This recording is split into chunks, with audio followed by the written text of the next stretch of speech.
That's right, 4 slides.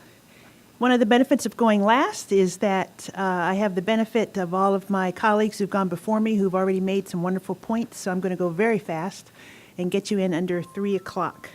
So I want to speak along the lines that I think John was speaking in terms of our cousin communities, our allied communities, particularly in the physical sciences, and I'm going to just talk about a couple of ideas that were expressed at the American Geophysical Union a couple years ago. The American Geophysical Union is a very large scholarly organization. It includes hydrologists, meteorologists, atmospheric scientists, geophysicists, ecologists that Nathan was talking about.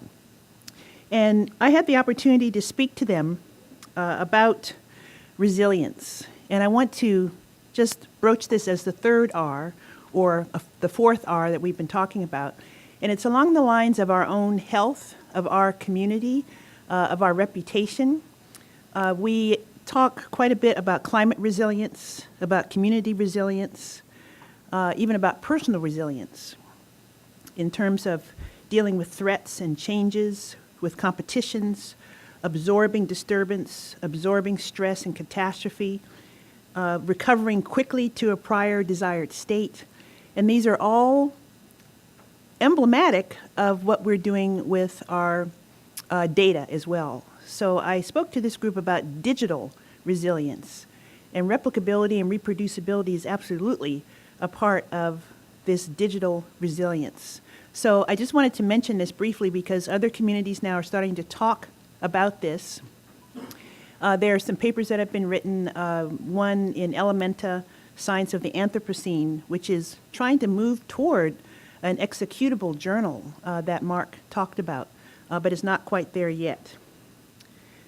One of the things that is part of this resilience has been mentioned already by Mark and by Daniel and by Vaclav in terms of we're not doing enough.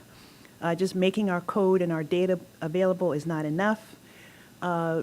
Justin, is it Justin? Jason, sorry. Jason just spoke very eloquently about workflows and sharing these workflows. So I think that's a very important part of what we've already been discussing and what we will continue to discuss. Kevin and I will add to that in terms of what is a workflow and what is a workbench from the standpoint of Esri software, since I understand there's a great interest in what we as a commercial company are doing to participate in R&R. And there's also the idea that to make something reproducible, at least, you need to make it virtual. So we've already talked about containers. It's wonderful that we've already had that great discussion, great ideas. When I spoke to the American Geophysical Union, it was from the standpoint of influencing their very prominent journals as well, because the AGU publishes some very important journals. They're one step below Science and Nature, and it's incumbent upon those journals to move toward what we've already been talking about, what has already been suggested, containerizing the procedure. I mean, Mark has already given us an example of this, so I won't go further into that.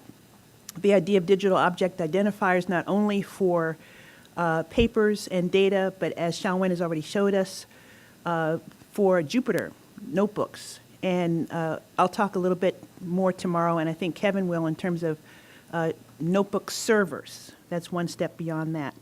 So it's great that we are all of one mind, and as Mark mentioned, we should be able to reproduce each other's talks. So with all of these great ideas, I hope to be able to reproduce yours. And that's it. Thank you.